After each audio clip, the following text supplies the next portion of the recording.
Breaking news చూస్తున్నాం. వక్ఫ్ చట్టాన్ని వ్యతిరేకిస్తూ సుప్రీంకోర్టులో 73 పిటిషన్లు. 10 పిటిషన్లపై నేడు సుప్రీంకోర్టులో విచారణ జరగనుంది. విచారణ చేపట్టిన జస్టిస్ సంజీవ్ ఖన్నా నేతృత్వంలోని ధర్మాసనం విచారణను రేపటికి వాయిదా వేసిన ధర్మాసనం వక్ఫ్ చట్టాన్ని వ్యతిరేకిస్తూ దాఖలైన పిటిషన్లపై సుప్రీంకోర్టులో విచారణ జరిగింది. కోర్టులో 73 పిటిషన్లు దాఖలయ్యాయి. వాటిలో 10 పిటిషన్లను భారత ప్రధాన న్యాయమూర్తి జస్టిస్ సంజీవ్ ఖన్నా నేతృత్వంలోని 3 సభ్యుల ధర్మాసనం వాటిని విచారించింది. వక్ఫ్ చట్ట రూపాన్ని ఆర్టికల్ 26 నిరోధించదని ఆ రాజ్యాంగ నిబంధన సార్వత్రికమైందని ధర్మాసనం వ్యాఖ్యానించింది. అందరికీ వర్తించే ఈ నిబంధన లౌకికమైన స్వభావాన్ని కలిగి ఉందని స్పష్టం చేసింది. కేంద్రానికి సైతం సుప్రీం పలు ప్రశ్నలు సంధించింది. 100 ఏళ్ల నాటి ఆస్తులకు పత్రాలు ఎక్కడి నుంచి వస్తాయని ప్రశ్నించింది. వక్ఫ్ చట్టాన్ని నిషేధించాలని జరుగుతున్న ఆందోళనలపై సుప్రీం స్పందించింది. ఆందోళనల్లో చోటు చేసుకున్న హింస బాధాకరమంది.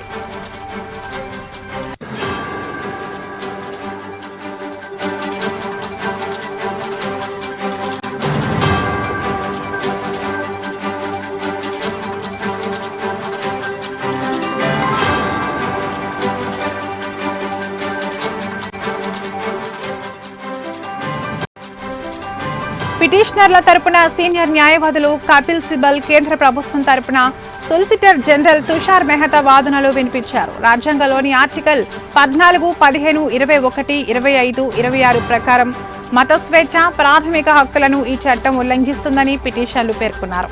ఈ చట్టం జాతీయ స్థాయి పరిణామాలను కలిగి ఉందని, ఈ పిటిషన్లను హైకోర్టుకు రిఫర్ చేయొద్దని మరో సీనియర్ న్యాయవాది అభిషేక్ సింఘ్వి కోరారు.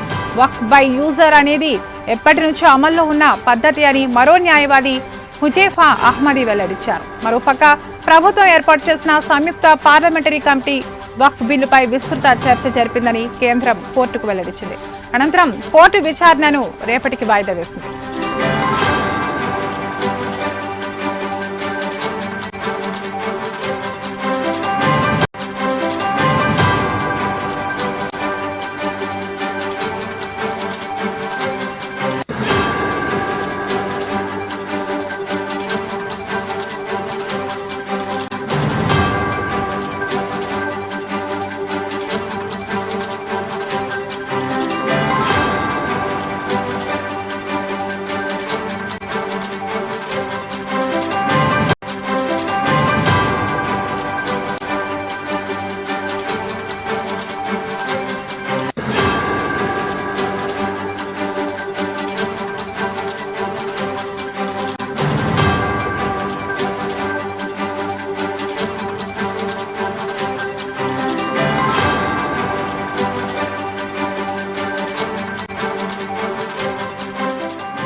వక్ఫ్ చట్టాన్ని వ్యతిరేకిస్తూ దాఖలైన పిటిషన్లపై సుప్రీంకోర్టులో విచారణ జరిగింది. కోర్టులో 73 పిటిషన్లు దాఖలయ్యాయి. వాటిలో 10 పిటిషన్లను భారత ప్రధాన న్యాయమూర్తి జస్టిస్ సంజీవ్ ఖన్నా నేతృత్వంలోని 3 సభ్యులు ధర్మాసనం వాటిని విచారించింది. వక్ఫ్ చట్ట రూపాన్ని ఆర్టికల్ 26 నిరోధించదని, ఆ రాజ్యాంగ నిబంధన సార్వత్రికమైందని ధర్మాసనం వ్యాఖ్యానించింది. అందరికీ వర్తించే ఈ నిబంధన లౌకికమైన స్వభావాన్ని కలిగి ఉందని స్పష్టం చేసింది. కేంద్రానికి సైతం సుప్రీం పలు ప్రశ్నలు సంధించింది. 100 ఏళ్ల నాటి ఆస్తులకు పత్రాలు ఎక్కడి నుంచి వస్తాయని ప్రశ్నించింది. వక్ఫ్ చట్టాన్ని నిషేధించాలని జరుగుతున్న ఆందోళనలపై సుప్రీం స్పందించింది. ఆందోళనల్లో చోటు చేసుకున్న హింస బాధాకరమంది.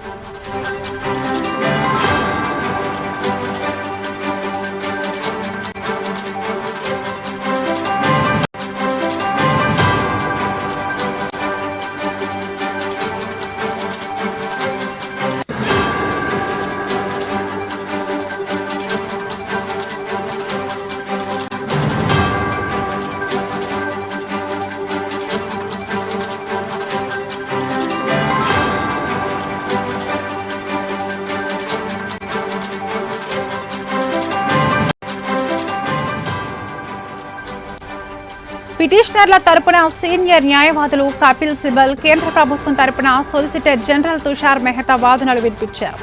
రాజ్యాంగంలోని ఆర్టికల్ 14, 15, 21, 25, 26 ప్రకారం మత స్వేచ్ఛ, ప్రాథమిక హక్కులను ఈ చట్టం ఉల్లంఘిస్తుందని పిటిషన్లు పేర్కొన్నారు. ఈ చట్టం జాతీయ స్థాయి పరిణామాలను కలిగి ఉందని, ఈ పిటిషన్లను హైకోర్టుకు రిఫర్ చేయొద్దని మరో సీనియర్ న్యాయవాది అభిషేక్ సింఘ్వి కోరారు. వక్ఫ్ బై యూజర్ అనేది ఎప్పటి నుంచో అమల్లో ఉన్న పద్ధతిని మరో న్యాయవాది హుజైఫా అహ్మదీ వెల్లడించారు. మరోపక్క ప్రభుత్వం ఏర్పాటు చేసిన సంయుక్త పార్లమెంటరీ కమిటీ వక్ఫ్ బిల్లుపై విస్తృత చర్చ జరిపిందని కేంద్రం కోర్టుకు వెల్లడించింది. అనంతరం కోర్టు విచారణను రేపటికి వాయిదా వేసింది. ఇక ఇదే అంశంపై మరింత సమాచారం మా ప్రతినిధి రాజ్ కుమార్ అందిస్తారు. రాజ్ కుమార్, చెప్పండి.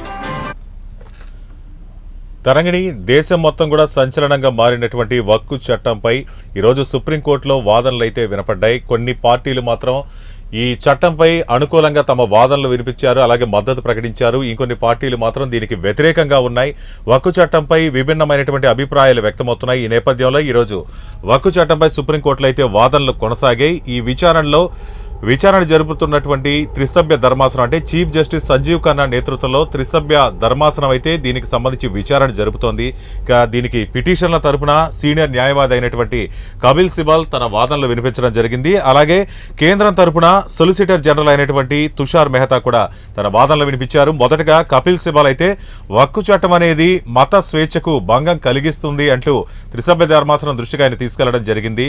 అలాగే వక్ఫ్ చట్టం రాజ్యాంగ విరుద్ధం అంటూ కూడా ఆయన త్రిసభ్య ధర్మాసనం దృష్టికి తీసుకెళ్లారు. ఇక వక్ఫ్ అంటే ఇస్లాంకు మాత్రమే అంకితమైందంటూ ఆయన చేశారు, కొన్ని వ్యాఖ్యలు చేశారు. అలాగే త్రిసభ్య ధర్మాసనానికి ఆయన చెప్పే ప్రయత్నం చేశారు.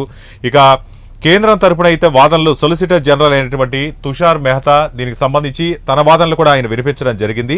ఇక జేపీసీ ఏర్పాటు చేసి అన్ని వర్గాలపై మేము చర్చలు జరిపామంటూ ఆయన తెలియజేయడం జరిగింది. ఇక వక్ఫ్ అనేది ఒక చారిటీకి సంబంధించింది మాత్రమే అంటూ ఆయన చెప్పడం జరిగింది. ఇక చారిటీకి సంబంధించింది అంటూ ఆయన చెప్పారు. ఇక హిందూ ధార్మిక సంస్థలను కూడా ప్రభుత్వాలు నిర్వహిస్తున్నాయి అంటూ తుషార్ మెహతా త్రిసభ్య ధర్మాసనం దృష్టికైతే తీసుకువెళ్లారు. ఇక హిందూ ధార్మిక సంస్థల్లో హిందూ ఇతర అధికారులు కూడా ఉన్నారు అంటూ ఆయన తన వాదనను వినిపించారు. అలాగే వక్ఫ్ బై యూజర్ అనే ద్వారానే అనేక మసీదులను కూడా ఏర్పాటు చేస్తున్నారు గతంలో అంటూ కూడా ఆయన చెప్పారు. తుషార్ మెహతా చెప్పడం జరిగింది. ఇక రిజిస్టర్ చేసుకోవడంలో అసలు మసీదులకి ఉన్నటువంటి అభ్యంతరం ఏంటి అనేటటువంటి ఆయన వాదన కూడా తీసుకురావచ్చారు. అలాగే వక్ఫ్ చట్టంపై సీజేఐ అయితే వక్ఫ్ చట్టంపై అయితే ఈ విచారణలో సీజే కొన్ని కీలక వ్యాఖ్యలు చేశారు. హిందువుల ఆస్తులను హిందువులే నిర్వహిస్తున్నారు కదా అంటూ సీజేఐ చెప్పడం జరిగింది. మొత్తం పార్లమెంటులో చట్టాలు చేసే అధికారంలో లేదా, అలాగే చారిత్రకమైనటువంటి కావచ్చు పురావస్తు ఆస్తులను కూడా వక్ఫ్గా ప్రకటించలేము అంటూ కూడా సీజేఐ చెప్పడం జరిగింది.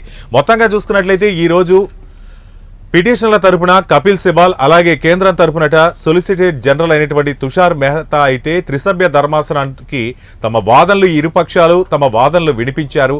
కొన్ని దేశానికి సంబంధించి కొన్ని పార్టీలు అయితే అనుకూలంగా, కొన్ని అయితే వ్యతిరేకంగా కూడా ఉన్నాయి. మొత్తంగా ఇరు వర్గాల వాదనలు విన్నటువంటి సుప్రీంకోర్టు విచారణను రేపటికి వాయిదా వేయడం జరిగింది. Tarangini, right, thank you Raj Kumar.